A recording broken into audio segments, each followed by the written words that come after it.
Hi friends, నేనైతే బాగున్నా. మీరు అందరూ బాగుండాలని దేవుని కోరుకుంటున్నా. ఏఎన్ఎం మోడల్ పేపర్స్లో 118వ పేపర్ చూద్దాం. ప్లీజ్ సబ్స్క్రైబ్ చేసుకుని లైక్ చేసి షేర్ చేయండి. Question number 19. ఉపన్యాసములు, చలనచిత్రములు, ప్రదర్శనములు ఏ రకమైన బోధనా పద్ధతి? ఆన్సర్ 1. ఒకే వైపు పద్ధతి. Question number 20.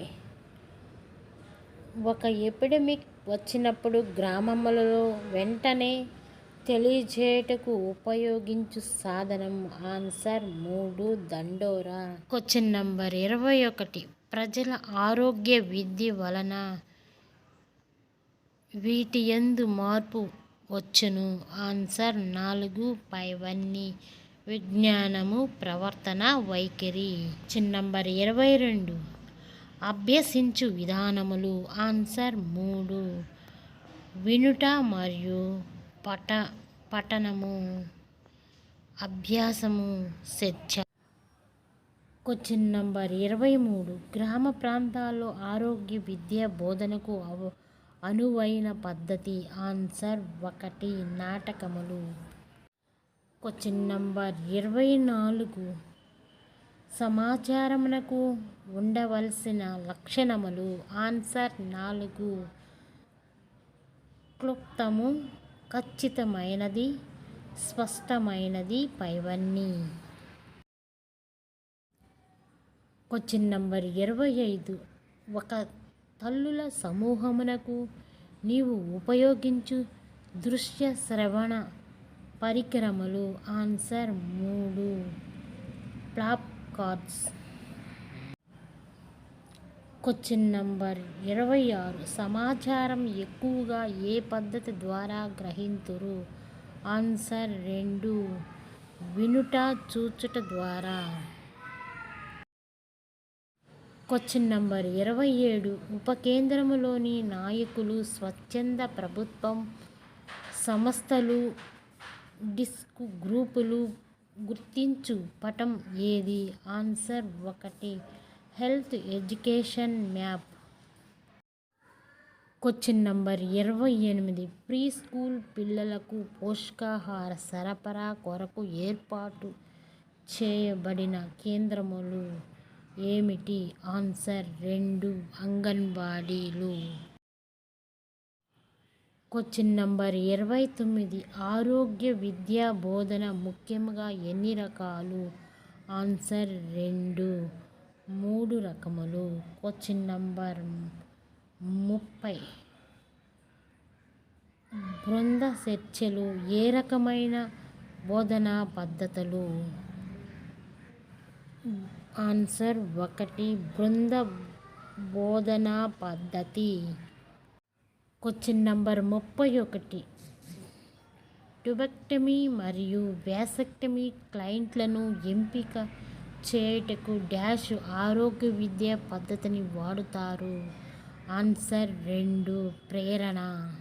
Question number 32. భావ ప్రసరణకు ఆరోగ్య విద్య చేయు వారికి సహకరించునవి ఏవి?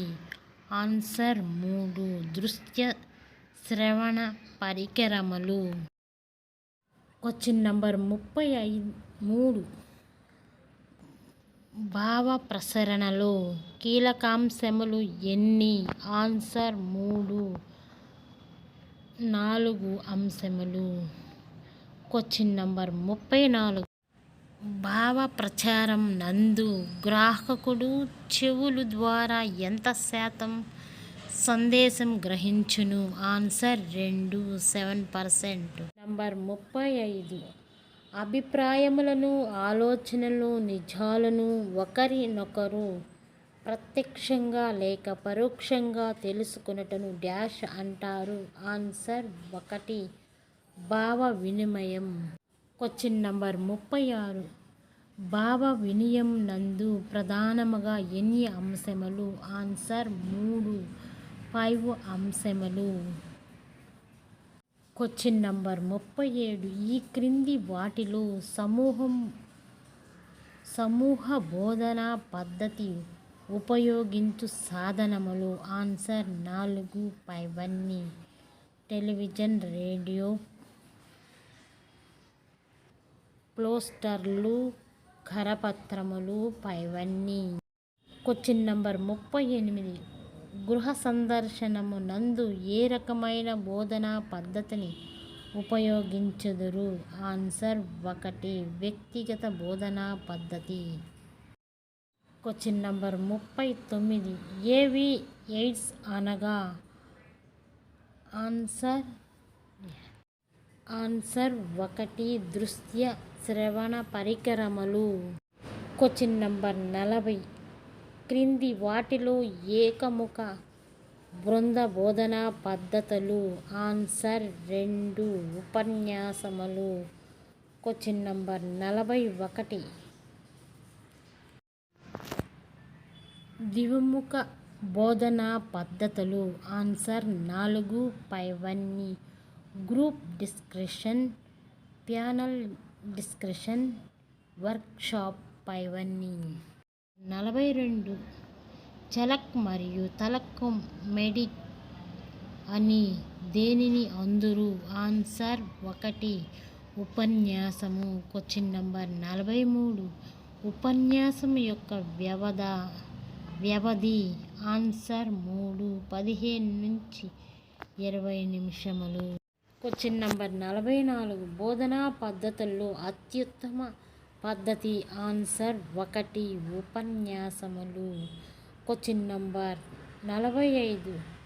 ఫ్లిప్ చార్ట్స్ యొక్క సైజు? ఆన్సర్ 2 30 నుంచి 40 సెంటీమీటర్లు. Question number 46. అభిప్రాయాలను వ్యక్తపరచుటకు, జ్ఞానము పెంపొందించుటకు ఉపయోగకరమైన పద్ధతి? ఆన్సర్ 3 సామూహిక చర్చ. నంబర్ 47. ప్యానెల్ డిస్కషన్ యందు సభ్యుల సంఖ్య? ఆన్సర్ 4 నుంచి 8 మంది సభ్యులు. Question number 48. Question number 48. కొన్ని నిజాలను పదాల ద్వారా వ్యక్తపరచలేనప్పుడు డాష్ ద్వారా తెలియపరచెదరు? ఆన్సర్ 1 పాత్రాభినయము. ప్లీజ్ సబ్స్క్రైబ్ చేసుకుని లైక్ చేసి షేర్ చేస్తారని అనుకుంటున్నాను.